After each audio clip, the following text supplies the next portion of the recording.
विशाखा जी, और तुम इसकी बेटी का क्या नाम है? हाँ, अदिति विभूते। इसको क्या बता दिया था? इसको स्वामी जी इसको चलिए।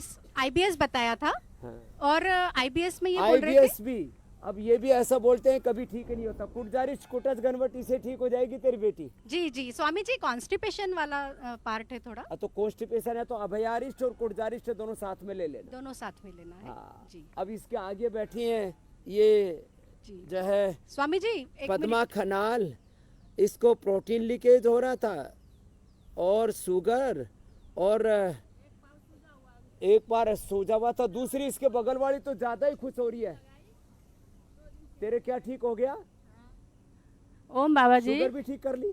मेरा शुगर ठीक हो गया। अब कल तो 110 शुगर आया था। जेनेटिकली था? जेनेटिकली था मेरा। बाबा किसको था? पिताजी का, मेरा पिताजी का था। पिताजी से शुगर आया हाँ। और इसने ठीक कर लिया। कितने दिन में? मेरा तो अभी यहाँ आई हुई तो 5 ही दिन हो गई। आज हमारा चेकआउट है। तो सभी रामरोन चा, ठीक है बाबा सभी जी। रामरोन छे। तो ठीक उसको है बगल बाबा वाली जी। को देना। ये बड़ी खुश हो रही थी। मैं आगरा से आई हुई हूँ हाँ, और मेरा नाम गीता अग्रवाल है। और मोटी हो गई थी नहीं, 5 किलो वेट कम कराया मैंने 7 दिन में। तो पतली थोड़ी थी। और वेट कम करूंगी बाबा जी। और क्या ठीक किया? मैंने ऑक्सीजन लेवल सब कम करी। कितना था ऑक्सीजन लेवल सोने पर? 85 था, 99 हो गई अब। क्या बात है, 99 आ गया। पैरों में सूजन थी 4 महीने से, डॉक्टर के बाद 4 महीने से? एक दिन तेल लगाने से फिर डांड तक तेल लगाया, उससे सही हो गई। सच्ची बोल रही है? जी ऐसे ही प्रचार कर रही पीड़न तक तेल का। अच्छा, एक भाई साहब हेडमास्टर हैं, वो सुनते ही नहीं थे। अब लोग देखो, ये भी आजकल ना बहुत बड़ी बीमारी हो गई। क्या नाम है हेडमास्टर साहब? ओम स्वामी जी, मेरा नाम टेकचंद शर्मा है। कैथल जिले में मैं तितरम के अंदर गवर्नमेंट हाई स्कूल के अंदर मैं हेडमास्टर हूँ। ये कर। हाँ। और मैंने 3 एमडी डॉक्टरों को दिखाया था। एक कैथल में थे, एक कुरुक्षेत्र में और एक पटियाला में। तीनों ने ही मुझे बोल दिया था कि आपका बाहर का कान तो ठीक है, परंतु अंदर के कान के अंदर गड़बड़ होगी, आपकी नसें वीक हो गई हैं, ये ठीक नहीं हो सकता। उम्र के हिसाब से ये लॉस हो गई है। ईयर ड्रॉप तो डाला और क्या लगाया? तो मुझे यहाँ पर इसका नाम, मैं आपको मिला था परसों, तो आपने कहा मुझे लीज थेरेपी कराओ। तो मैंने लीज थेरेपी कराई और उन्होंने बिलवादी का तेल डाल करके मेरी मालिश करी। आज मेरा 7वां दिन है, बिल्कुल मैं ठीक हूँ। मुझे काफी हद तक मुझे लगता है कि मैं 90% अब मुझे ठीक हूँ। चलो, बहुत आशीर्वाद। तो अब ये सीमा बैठी है, बोली थी 3 दिन में दर्द ठीक हो गया। इसके पीछे बैठा हुआ है आर्यमन। 15 साल से मेरा बैक पेन था। देखो मैं ऐसे बैठ नहीं सकता था, अब देखो आपके सामने बैठ के लगा के दिखाता हूँ। राम राम। बिना मैं सच कहता हूँ जी, मैं कभी बिना गोटे घुटने के हाथ लगाए कभी खड़ा नहीं हो सकता था। 15 साल ये हो गए थे, हालत बहुत इसका दिक्कत थी था मुझे। सीमा का। परंतु अब मैं बिल्कुल ही ठीक हूँ। चलो, बहुत आशीर्वाद इसको, सीमा बहुत को बहुत देना। ये लोगों से ना इंस्पिरेशन मिलते हैं। ये तो बड़ी अब जो है ना एकदम योग की मॉडल जैसी हो गई है। क्या था सीमा? सीमा भी असीम पीड़ित थी। प्रणाम बाबा जी। तेरा भी घुटना नहीं मुड़ रहा था? मैं सीमा पारिक, मैं जयपुर से हूँ। मैं भी टीचर हूँ गवर्नमेंट स्कूल में ही। हाँ। मेरी ये थी कि मैं बहुत पहले तो बैठ पाती थी, लेकिन मैं नीचे बैठती थी तो एक पैर मुझे सीधा ही करना पड़ता था, आलती पालती नहीं लगा पाती थी। हाँ।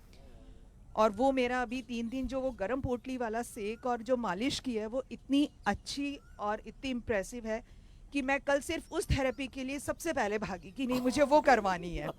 और ये शोल्डर है कि मैं थोड़ी देर कपड़े भी सुखाती थी तो मेरे दर्द हो जाता था। अब क्या हाल है? अब मेरे बहुत अच्छा है कि मैं आधा घंटे हाथ ऊपर करके खड़ी हो सकती हूँ। और पैर बैठ के दिखा? और पैर ऐसे हैं कि मैं आलती पालती भी लगा सकती हूँ क्या बात। और मंडूक आसन में भी बैठ पा रही और हूँ। इसके पीछे और- आर्यमन है। आर्यमन, तेरे को क्या था? धन्यवाद।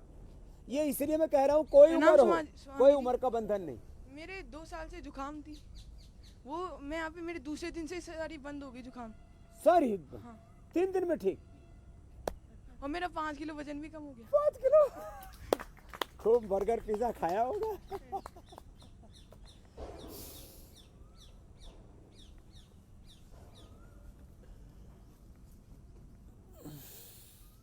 हाँ, योग ट्रांसफर हो रहा है नेक्स्ट जनरेशन में, न्यू जनरेशन में।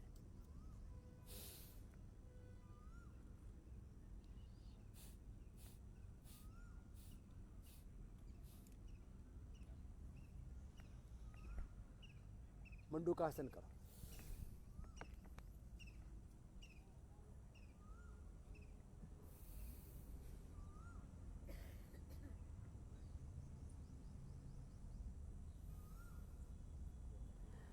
शीर्षासन, सर्वांगासन, ये रोज 1 से 2 मिनट करने का अभ्यास कर लेना चाहिए।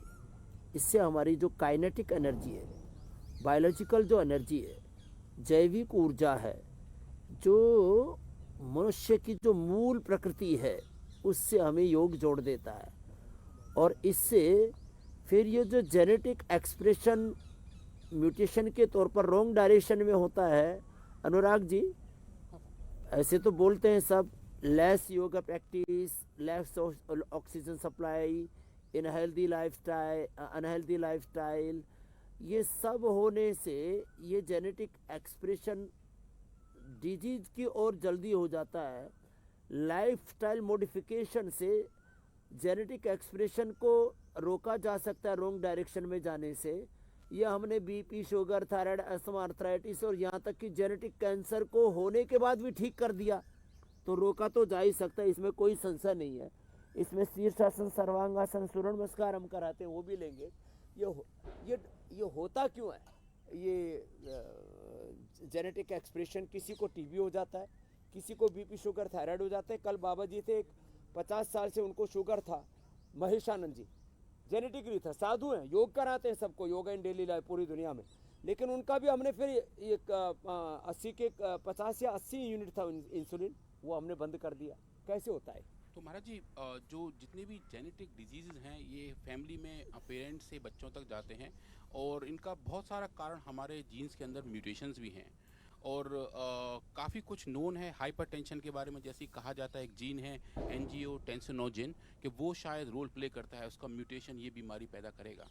पर स्वामी जी, आप जैसा बता रहे हैं, योग के इस्तेमाल से एपिजेनेटिक चेंजेस किए जा सकते हैं, मतलब कि जीन एक्सप्रेशन के बाद की जो स्टेज है जहां हम डीएनए को मॉडिफाई कर सकते हैं, वो जो एपिजेनेटिक चेंजेस हैं स्वामी जी, वो योगा से डीएनए, प्रोटीन्स, इनको हम मॉडिफाई कर सकते हैं स्वामी। तो उनका एक्सप्रेशन मॉडिफाई होगा, उनका फंक्शन मॉडिफाई होगा, तो म्यूटेटेड जीन होते हुए भी शायद उनका दुष्प्रभाव कंट्रोल किया जा सकता है, ऐसे प्रैक्टिस करने के साथ साथ। मैंने तो अब जानवरों में तो ये जेनेटिक डिजीज ना के बराबर होती है हमारे जी, हाँ, मतलब उनमें कम तो जो भी आकार, प्रकार और उनके रंग रूप, ये जेनेटिकली होते हैं, क्योंकि उनमें डिजीज ही नहीं तो जेनेटिक डिजीज को कैसे वो इंड्यूस करना? डिजीज ऐसे तो इंड्यूस कर सकते हैं, लेकिन जेनेटिक बीमारियां तो मनुष्य पे ही देखी जा सकती हैं। मैंने लोगों का genetic BP, sugar, thyroid, asthma, arthritis, genetic heart disease, genetic cancer तक अच्छा किया है। अब इसमें रोज सूर्य नमस्कार कर लें नियम से 5 मिनट, 5 मिनट भस्त्रिका, कपालभाति, अनुलोम विलोम कर लें, जैसे हमारे पूज्य स्वामी संपूर्णानंद जी कर रहे हैं। और ये तो जेनेटिक एक्सप्रेशन कुछ इनमें ज़्यादा ही हो गया, 6 फीट से ऊपर ही निकल गए महात्मा जी, और फिर ऊपर से पगड़ी पहन रखी है तो 4 इंच और ऊंचे हो गए, तो सबसे झंडा ऊंचा रहे हमारा, तो सिर ऊंचा, बहुत ज़बरदस्त है। तो ये जेनेटिक एक्सप्रेशन बच्चों में जो हाइट है, ये भी जीन्स के ऊपर डिपेंड करती है। हाँ, वैसे तो बोलते हैं ये थायराइड, पैराथायराइड, पिट्यूटरी ग्लैंड से सिक्रेट होने वाले हार्मोन्स, और मैंने तो देखा माँ बाप 5 फीट के बच्चे 6 फीट के भी हो जाते हैं। हाँ महाराज जी, वो भी पॉसिबल है, पर लेकिन जो हाइट का पैरामीटर है वो जनरली पेरेंट्स से लिंक रहता है। तो ये माने जिनकी हाइट से लेकर के, शरीर के आकार प्रकार से लेकर के, हमारी सारी आदतों से लेकर के, आदतें, मन के स्वभाव, मैंने देखा परिवार में माता पिता दोनों को डिप्रेशन है, तो बच्चा तो फिर जो है वो अलग ही दुनिया में जीने लगता है। ये जेनेटिकली ये भी होता है, यहाँ तक कि जेनेटिकली लोग क्रूर भी होते हैं, जेनेटिकली लोग शूरवीर भी होते हैं, वीरता, शौर्य, पराक्रम, और ये हैवानियत, ये लूट खसोट, ये जितने भी विध्वंस हैं, ये भी जेनेटिकली, माने फिजिकल के साथ जो हमारी भावनात्मक जो भाव चेतना है वो भी जेनेटिकली होती है। तो इसलिए योग से हम अपने शरीर को, अपने इंद्रियों को, अपने मन, विचार, भाव, संवेदनाओं को, सबको ही ऊंचा उठा लेते हैं। लोअर कॉन्शियस से हम हायर कॉन्शियस में आ जाते हैं, और फिजिकल जो मेंटल, इमोशनल जेनेटिक एक्सप्रेशन है उससे अपने आप को बचा सकते हैं। इसलिए योग की आदत डालें और उससे सब प्रकार के दुष्प्रभावों से बचे। मैं तो ऐसा बोलता हूँ, जो हमारा बेसिक डीएनए है ना, 100, 200, 500, 1000 साल पहले जाओगे तो पाओगे रोग हमारा स्वभाव नहीं। हमारे डीएनए में रोग नहीं, योग वाला डीएनए है हमारा, योग वाला। तो रोज सूर्य नमस्कार करें, रोज दंड बैठक लगाएं, रोज प्राणायाम करें, रोज ध्यान करें और हर पल ये चिंतन करें। मेरे सब फोर फादर्स, मेरे जो पूर्वज हैं, ऋषि शिकाएँ, वीर वीरांगनाएं, वो अवतारी सत्ताएं, वो तो योगी थे, रोगी नहीं थे। तो मूलतः तो हमारा सबका डीएनए बिना रोग वाला ही था। डॉक्टर साहब, ये बीच में घोटाला कैसे हुआ? आई थिंक स्वामी जी बहुत कुछ हमारी खान पान की हैबिट्स और जिस एनवायरनमेंट में हम रह रहे हैं स्वामी जी, उससे बहुत फ़र्क पड़ता है। हाँ, और स्वामी जी आप जो बता रहे थे अभी जेनेटिक्स के बारे में, स्वामी जी खान पान के बारे में भी ऐसा कहा गया है, किसी को घर में जैसे लड्डू पसंद है तो पूरा खानदान लड्डू को पसंद करता है। ये इसका अनुभव इनको भी है। ये लड्डू और जलेबी पसंद वाले हैं, तो इनके सब बच्चों को, हस्बैंड वाइफ से लेकर के सारे फैमिली को लड्डू पसंद, जलेबी पसंद। हाँ महाराज जी बहुत पसंद है। तो देखो, ये मैंने जो बात बताई ना, हमारा 200 साल 500 साल पहले जाओगे, हमारे जीन्स में बीमारियां नहीं थी, तो बीच में आई कैसे? आई गलत आहार से, गलत विचार से, गलत आदतों से। तो उनको ठीक कर लो, जब आई तो चली भी जाएंगी। अब लोगों ने, अब ये हमारा डॉक्टर जो है, ये तो खैर योगी डॉक्टर है, योगी साइंटिस्ट है डॉक्टर अनुराग, अब ये तो मान लेते हैं कि जेनेटिक रोग होते हैं, लेकिन मैं कह रहा हूँ भाई पहले नहीं थे, बीच में आए, तो जिन कारणों से आए उन कारणों को हटा दो तो जेनेटिक एक्सप्रेशन भी हट जाएगा। हाँ, इसमें जोर तो लगाना पड़ता है, योग की मात्रा बढ़ानी पड़ती है, थोड़ा आदमी को ज़्यादा सजग रहना पड़ता है। तो फिर जो ये बीच में कारण आए और उसके कारण से हमारे आरएनए पर, हमारे प्रोटीन्स पर, ये प्रोटीन्स पर क्या एक्सप्रेशन आते हैं डॉक्टर अनुराग जी? तो स्वामी जी जितने भी हमारे जीन्स हैं वो आरएनए बनाते हैं और आरएनए के बाद उनका प्रोटीन बनता है। तो जो फंक्शनैलिटी है स्वामी जी, हर एक काम लगभग हमारे बॉडी के प्रोटीन्स ही करते हैं। तो अगर म्यूटेटेड डीएनए होगा तो म्यूटेटेड आरएनए बनेगा, उसी का ही मॉडिफाइड प्रोटीन बनेगा, तो फंक्शनैलिटी खराब हो जाती है स्वामी जी। तो जो भी जेनेटिक कारण हैं वो डीएनए से आरएनए और आरएनए से प्रोटीन तक पहुंचते हैं। ठीक बात है। तो ये आरएनए, डीएनए, प्रोटीन को, इसी को ट्रीट करते हैं हम।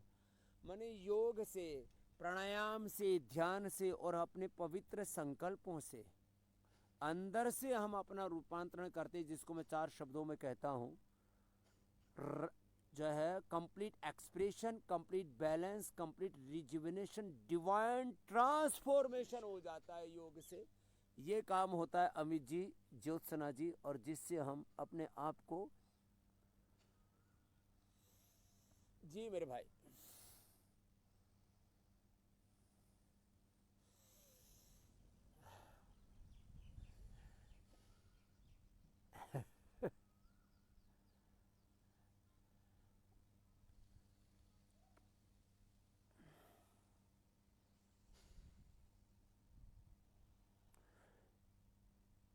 एक एक परिवार में 10-10 में से 9 लोगों को, माता पिता दोनों को शुगर है, तो फिर तो 99% सबको होने की संभावना है।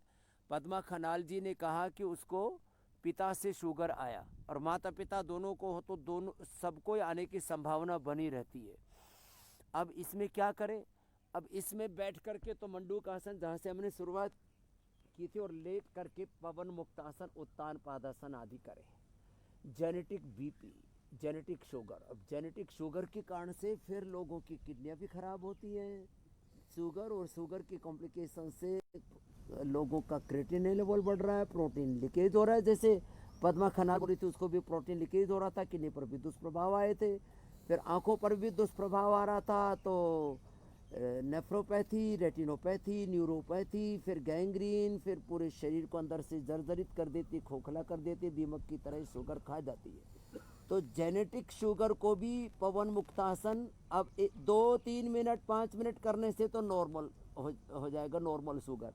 जेनेटिक शुगर है तो फिर 10 मिनट तक कराते हैं, जेनेटिक शुगर है या टाइप 1 डायबिटीज़ है। ऐसे ही जेनेटिक बीपी से मैं तो देखा कई परिवारों में ज़्यादातर लोगों की मौत का कारण या तो हार्ट अटैक या ब्रेन स्ट्रोक बन रहा था। बीपी, जेनेटिक बीपी भी ठीक होगा, यही जो अभ्यास करा रहे, पवन मुक्तासन, उत्तान पादासन, इतना ही कर ले 2।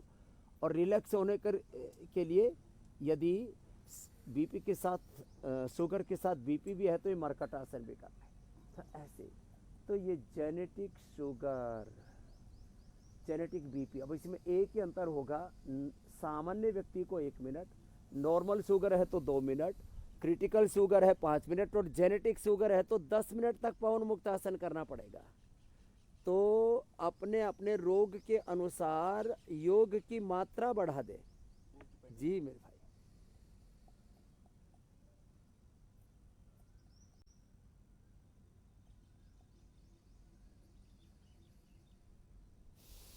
हाँ,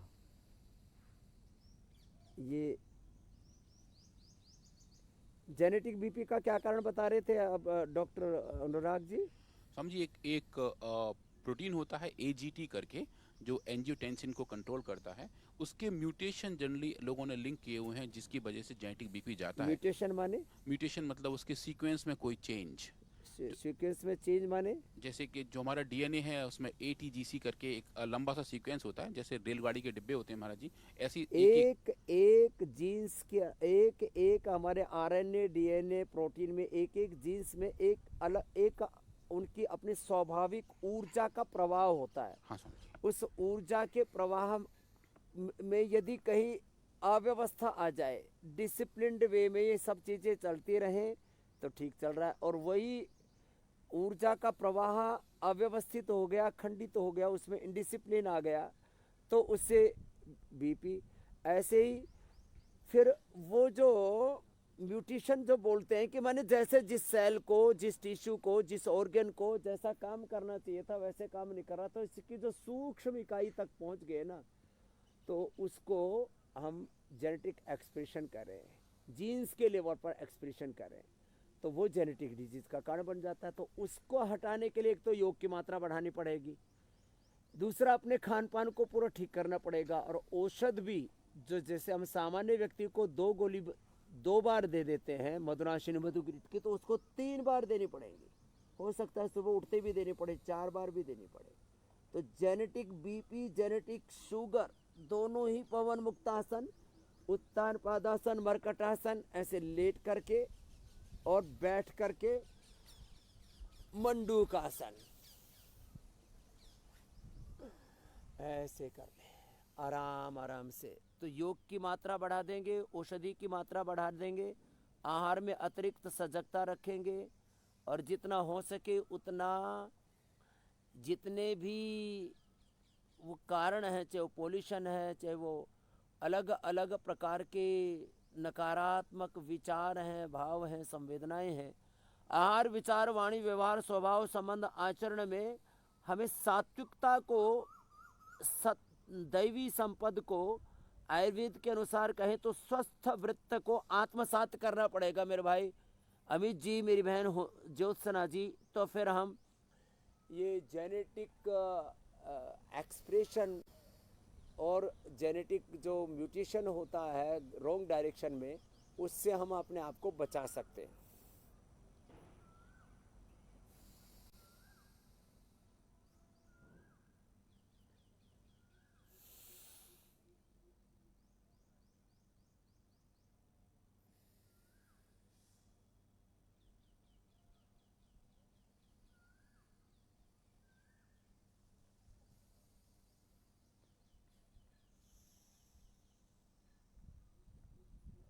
अस्थमा जो हेरिडिटी ट्रांसफ़र हो रहा है मेरी बहन, उसके लिए एक तो भुजंगासन जो हम थोड़ी देर पहले कर रहे थे, और एक गोमुखासन, और फिर हो जाए तो उष्ट्रासन भी कर लेंगे, और इसको भी भस्त्रिका के साथ करें। और मैं इस बात की गारंटी देता हूँ, मैंने लोगों का 50-50 साल पुराना जेनेटिक अस्थमा 2-2, 3-3, 5-5 पीढ़ियों से चल रहा था, जिसको जितना स्मरण था, और वो ठीक कर दिया। और जो इतना भी ना कर पाए, भुजंगासन, गोमुखासन, उष्ट्रासन आदि भी ना कर पाए, उनको मात्र प्राणायाम से ही ठीक कर दिया। और साथ में ही अब ये जो लंग के एल्वोलाइज, ब्रेन के न्यूरॉन्स, किडनी के नेफ्रॉन्स आदि पर और एक एक सेल जीन्स पर जो असर पड़ते हैं, अब ये फेफड़े पर क्या जेनेटिक एक्सप्रेशन होगा, क्या म्यूटेशन होगा हमारे एल्वोलाइज पर? जो हमारे फेफड़े के एल्वोलाई हैं उनके अंदर म्यूकस सिक्रीशन होता है और म्यूकस सिक्रीशन के जो जीन्स हैं अगर उसमें म्यूटेशन हो तो वो ज़्यादा खराब हो जाता है, उसकी वजह से अस्थमा की हालत तो एक बात यही हुई ना कि भाई जो है, चलो माइक काम नहीं कर रहा था डॉक्टर साहब का, तो मैं बोल देता हूँ कि ये जो हमारे एल्वोलाइज हैं फेफड़ों के, वो यदि एक तो देखो सीधी सी बात है, जेनेटिक एक्सप्रेशन रॉन्ग डायरेक्शन में होने से उसमें जीन्स में, प्रोटीन्स में, आरएनए, डीएनए में वो एक तरह की कमजोरी आ जाती है। वो जैसा उसको काम करना चाहिए वैसा काम नहीं कर रहा है, नेचुरल जो ऑर्डर से में नहीं रहे, तो वो फिर वही डिसऑर्डर, चाहे उसको जेनेटिक डिसऑर्डर बोलो या लाइफस्टाइल डिसऑर्डर बोलो, कुछ भी नाम दे दो आप। ऐसे में जब भस्त्रिका करेंगे एक्सटर्नल फैक्टर का इफेक्ट और बढ़ जाता है। हाँ, जैसे छोटा सा प्रदूषण शायद लोगों को उतना परेशान नहीं करता, पर जो जेनेटिकली प्रीडिस्पोज्ड है उनमें ज्यादा हो जाता जिसको है, पहले ही म्यूटेशन हो रखा हाँ, है, रॉन्ग डायरेक्शन में हाँ, एक्सप्रेशन हो रखा है, तो उन पे उसका इफेक्ट ज्यादा पड़ेगा। थोड़ी सी धूल, थोड़ा सा धुआं, हाँ, उनको तो जो है वो जरा सा रत्ती भर भी, मैंने तो देखा लोगों को तो अगरबत्ती का धुआं भी अंदर जाते छीकम छीक, जरा सा पेड़ पौधों के, अब ये जो इनके पर फूल आते हैं ना, क्या बोलते हैं उसको, परागकण महाराज, परागकण, पोलन पोलन काउंट्स, पोलन, तो बोले पोलन एलर्जी हो गई। अब हम तो पेड़ पौधे देखते, हम तो राजी होते, खुश होते, और जिनका पहले से ही कफ कोल्ड अस्थमा है, जैसे बता रहा था हमारा आर्यमन कि बाबा जी मेरी तो बुरी हालत थी, सर्दी जुकाम कफ कोल्ड, यहाँ 3 दिन में आकर के ठीक हो गया। अब हमको तो धूल भरी आंधी भी कुछ नहीं बिगाड़ती, हम तो आंधी में बीच में घुस जाते हैं, आंधी में, तूफानों में, आंधी वर्षा तूफानों में कभी नहीं भय खाएं, जब हो संकट देश धर्म पर अपना फर्ज निभाएं, प्राण भले ही जाए सतपथ से न डिगना है, अभी तो और संभलना है, ऋषिदानंद के सपनों को हमें पूरा करना है। अब भस्त्रिका करें, अब थोड़ा, अब ये तो मैंने जोर से कर दिया, जिनको जेनेटिक के लिए फेफड़े वीक है ना, तो इतना नहीं कर पाते, धीरे धीरे भस्त्रिका, कपालभाति, अनुलोम विलोम के साथ उज्जाई भी कराते हैं खाली पे, ब्रोनकोम खाने के बाद स्वासरी या स्वासरी गोल्ड दे देते, स्वासरी को हाथ पिला देते, दूध में हल्दी सला देते, च्यवनप्राश खिला देता, हाथी के तरह दौड़ता है आदमी, घोड़े की तरह, शेर की तरह दौड़ता है, धाड़ता है, नहीं तो मरे जा रहे लोग। और फिर वो इनहेलर ले करके जो है फेफड़ों को फैलाने की कोशिश करते हैं कृत्रिम तरीके से। अरे क्यों फैलाना जो है, ये सब नकलीपना से। शंख बजाओ, भस्त्रिका करो, शंखनाद करो योग का, और फिर देखो कहाँ अस्थमा कफ कोल्ड रहेगा मेरी बहन। और हाँ, कफ की तरह वात मैंने तो देखा 3-3, 5-5 पीढ़ियों से, और अब तो छोटे छोटे बच्चों को भी जोविनल आर्थराइटिस, हाँ जोविनल आर्थराइटिस। लो अब ये बैठी है इधर मुस्कुरा रही है सीमा, इसकी माँ को भी दर्द है, बेटी को भी दर्द। आगे तुम्हारी बच्चों को दर्द से बचाना है तो योग करवाना शुरू कर दो, और योग डेली कराओ और पूरा कराओ, ये आधा अधूरा नहीं, कम से कम 5 मिनट, 1 से 5 मिनट आसन, 1 मिनट स्वस्थ व्यक्ति को जेनेटिकली एक्सप्रेस होने की कोई बीमारी की संभावना, वात पित्त कफ दोषों के, BP sugar thyroid asthma arthritis के, कैंसर आदि के, तो 10 मिनट आसन, और सामान्य व्यक्ति को 5-5 मिनट भस्त्रिका कपालभाति अनुलोम विलोम कराते हैं तो वो स्वस्थ रहता है। जेनेटिक एक्सप्रेशन है होने की संभावना है तो फिर क्या करें, तो फिर आधा 1-1 घंटे तक करा देते, तो मात्रा बढ़ा दी, और ये जेनेटिक बीमारियों की चैन हमने तोड़ दी है। ये उद्घोषणा है योग की, सनातन धर्म के एक सन्यासी के अनुभव के साथ, अनुभूति के साथ। जी मेरे भाई,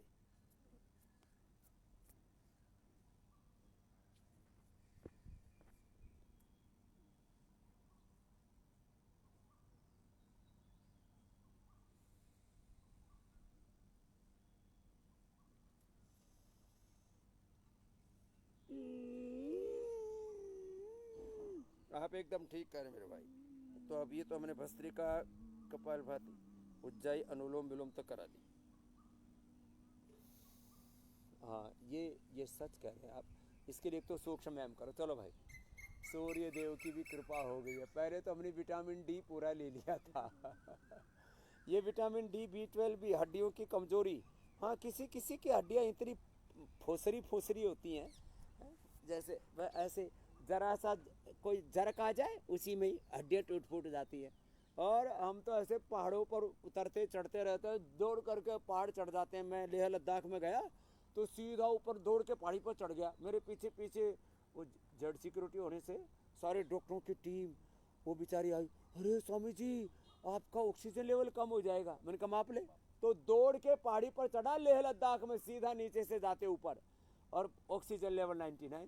बोले व्हाट इज दिस? मैंने कहा दिस इज योगा। योगा से होगा। तो लोग ऐसे ही बावड़े बावड़े परेशान घूमते रहते हैं। हाँ जी, सुनाओ अपना अनुभव।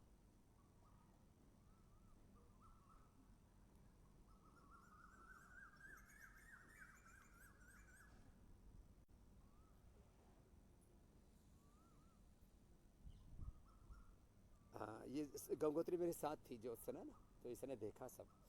और वो हमारे धामी जी भी साथ में थे, और पूजा आचार्य बालकृष्ण जी तो कुछ ज़्यादा ही ऊपर चढ़ गए थे। और तो खैर, तो देखो कफ के बाद वात की हम बात कर रहे हैं। तो वात में क्या होता है, जिनके शरीर में प्राण शक्ति, अब ये एलोपैथी में तो कॉन्सेप्ट ही नहीं है, प्राण शक्ति कमजोर होती है तो are effect, CRP, Na, avian, HLB27, ESR, uric acid, जितने भी, और फिर पूरे ये SLE, automate disease, MND, Parkinson, Alzheimer, dementia, और ये मैं तो ये बोल रहा हूँ, ये मस्कुलर डिस्ट्रोफी, ये सब वात रोग हैं, और ये जेनेटिकली सब आगे पीढ़ियों में ट्रांसफर होते हैं। योग करेंगे तो जेनेटिक एक्सप्रेशन को ब्रेक लग जाएगी। कितना बड़ा उपकार है हमारे ऋषियों का हम पर, कितनी बड़ी उनकी सौगात है, कितना बड़ा हमें ये सामाजिक, ये सांस्कृतिक आध्यात्मिक साम्राज्य हमें मिला अपने पूर्वजों से, कि हम जेनेटिक बीमारियों की चैन तोड़ सकते हैं। योग को अपना करके हम सारे रोगों विकारों को परास्त कर सकते हैं।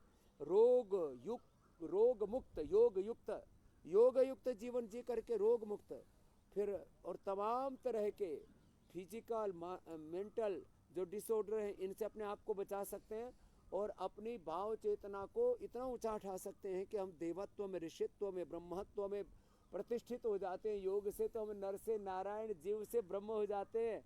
ये जो आरोहण है ना, ये कि हम योग से अहमेव स्वयमेव अयदम वदामि जुष्टम देवे विहृतमानुषे भी हम कामये तम तम उग्रम कणोमय तम ब्रह्मांडम तम ऋषम तम स्वमेधाम। तो ये जो देवत्व ऋषित्व में आरोहण है ना, ये तो बहुत आगे की बात है। अभी तक तो आदमी बीमारियों में, डिजीज, और फिर lifestyle disease, genetic disease, chronic disease, bacterial, viral, fungal disease, इन्हीं में उलझा पड़ा। अरे इससे आगे बहुत बड़ा है जीवन, पूरा ब्रह्मांड इस पिंड में है। तो योग से तो पिंड में ब्रह्मांड की अभिव्यक्ति कर सकते हैं। इसलिए मैं 4 शब्दों में जो सत्य कहता हूँ उसको समझो। Complete expression, complete balance, complete rejuvenation, complete divine transformation. और थोड़ा आयुर्वेद की मदद ले लो, जिनकी वात की प्रकृति है ना, वो क्या करो, वात की प्रकृति वाला थोड़ा एलोवेरा पी लिया करो, थोड़ा गिलोय पी लिया करो, हार श्रृंगार, पारिजात और मोरिंगा, ये सब हम बता रहे थे, तो इनको पी लिया करो। अब जैसे जेनेटिकली कब्ज भी होता है, जैसे बता रही थी अभी जो है हमारी बेटी विशाखा विभूत है। अब देखो उधर कितना सुंदर सा पेड़ लगा है, ए आस्था वालों, देखो उधर, वहाँ देखो वो पेड़ बड़ा सुंदर सा। हाँ, इनको पेड़ भी नहीं दिखाई दे रहा, इनको भी आई ग्रेड देना पड़ेगा। तो ये अमलतास, अभयारिष्ट और कुटजारिष्ट मैंने बताया, ये सुंदर सा पेड़ अमलतास का जो फली है ना, उसको अब ये कितना सुंदर फूल आ रहा है, बड़ा खूबसूरत। डॉक्टर साहब का तो उसी के नीचे बसने का मन कर रहा है। तो अमलतास, अब जेनेटिकली कॉन्स्टिपेशन भी होता है, जेनेटिकली कोलाइटिस भी होता है, आते लिवर कमजोर होती है, लो तो थायराइड भी कमजोर होता है। तो क्या करें जिनका अब देखो अब आप तो एक एक प्रसंग करके ना अलग अलग संदर्भों में पूछोगे तो बहुत देर लगेगी। जिनका जेनेटिकली लीवर कमजोर है लिवोग्रिट लें, जेनेटिकली किडनी कमजोर है तो रीनोग्रिट लें, जेनेटिकली जिनका पेनक्रियाज कमजोर है तो मधुनाशिनी मधुग्रिट लें, जिनका जेनेटिकली थायराइड कमजोर है तो थायरोग्रिट लें, जेनेटिक जिनका लंग कमजोर है स्वासारी ब्रोनकोम लें, जेनेटिक हार्ट कमजोर है तो हृदयामृत और कार्डियोग्रिट लें, genetically brain nervous system weak रहता है तो मेधावटी मेमोरी ग्रिट लें, जेनेटिकली जिनको नसनाड़ियों लिया करे, घी खाया करे, हाँ घी देसी खाओ और पूरा एक वज्र की तरह। अरे जो कोलेस्ट्रॉल भी जेनेटिकली बढ़ता है, ये बड़ा जोरदार मामला है, अच्छे वाला भी और बुरा वाला भी। कोई कोई जनजातियां हैं, कुछ ऐसे लोग हैं जिनका HDL 60 से ऊपर 70-80 तक भी होता है, उनको कभी हार्ट अटैक होता ही नहीं। अच्छा कोलेस्ट्रॉल जिनका होता है खराब कोलेस्ट्रॉल को जबड़े नहीं देता। तेरा HDL कितना है? हाँ चलो बहुत अच्छी बात है। ये कोलेस्ट्रॉल खराब वाला कोलेस्ट्रॉल कम हो जाता है योग से और अच्छे वाला कोलेस्ट्रॉल बढ़ जाता है। मेरा नाम माधवी है, मैं गाजियाबाद से आई हूँ, मैं भी टीचर हूँ। और अच्छा, टीचर और प्रोफेसर काफी आए हैं। हाँ जी, अब योग टीच करना सब। मेरे पाइल्स ठीक हो गए हैं जो जेनेटिक थे, और कॉन्स्टिपेशन जेनेटिकली ठीक है। पाइल्स भी? हाँ जी, और मेरी मम्मी को भी थे, मेरी नानी जी को भी थे, हे रामा। और मेरे कॉन्स्टिपेशन ठीक हो गया 50%, और घुटने में यहाँ पे बहुत पेन था, वो सिंगी लगाने से बिल्कुल ठीक हो गया। सब कुछ नीचे से ऊपर तक, माने यहाँ रीढ़ की हड्डी के निचले वाले हिस्से से लेकर के सिर तक, ये आगे बैठा इसका बाबा भी जी एक जेनेटिक चीज और मुझे इसको पूछनी है पाइल्स था। आपसे। बाबा जी मेरे भाई हैं, उनका किडनी का ऑपरेशन हो गया, किडनी निकल गई है उनकी पूरी, और दूसरी किडनी में उनके 50% वो हो चल, गया है उसको भी ठीक इन्फेक्शन। कर। वो सही हो जाएंगे? मैं हो ला जाएगी। सकती हूँ उनको यहाँ अब पर? सवाल इसका भी आ गया, क्या नाम है तेरा? माधवी का भी। इसके भाई की जेनेटिकली, अब इसको तो दो प्रॉब्लम थी, भाई के एक किडनी निकल गई, दूसरी बोले खराब होने की कागार पर है, रीनोग्रिड देना, प्राणायाम कराना, गोखरू का पानी पिलाना, ठीक हो जाएगा। शेष प्रश्न अब आप ले लो। ज्योत्सना जी, अमित जी, आप भी अपनी ड्यूटी पूरी करो। अरे साहब लो लो लो।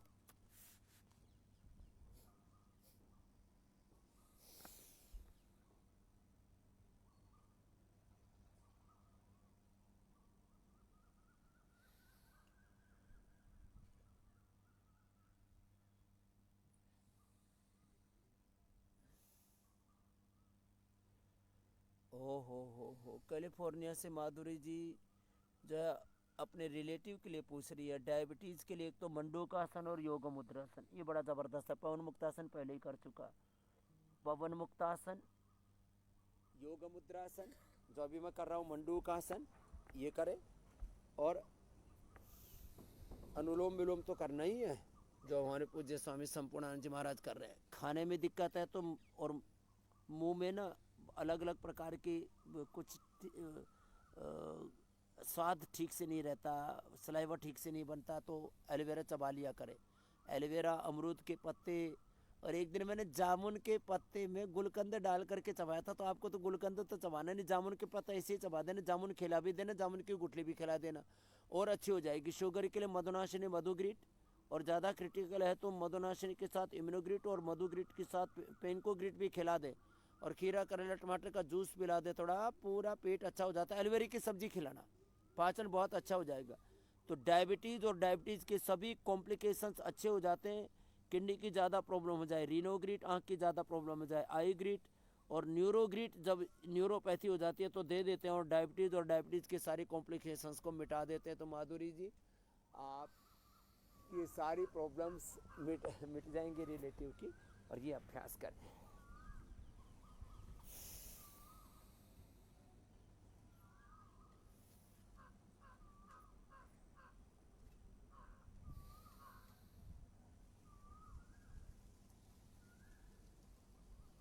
तो देखो, एक तो इसमें देखो ये आ गई अमलतास की फली, तोड़ के लिया है। अमलतास की फली जो है ये करीब 20 ग्राम रात को पानी में भिगो करके, ये बड़ी टनाटन है। कुछ सोच रहे हैं कि बाबा ये क्या डंडे लिया है। डॉक्टर साहब देखो बड़े जोरदार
अरे देखियो देखियो री हमने है यशोदा तेरो लाल, हे मायरी तेरो लाल। सब गाइएगा। अरे देखियो देखियो री हमने, देखियो देखियो री हमने, हे यशोदा तेरो लाल, यशोदा तेरो लाल, हे मायरी तेरो लाल।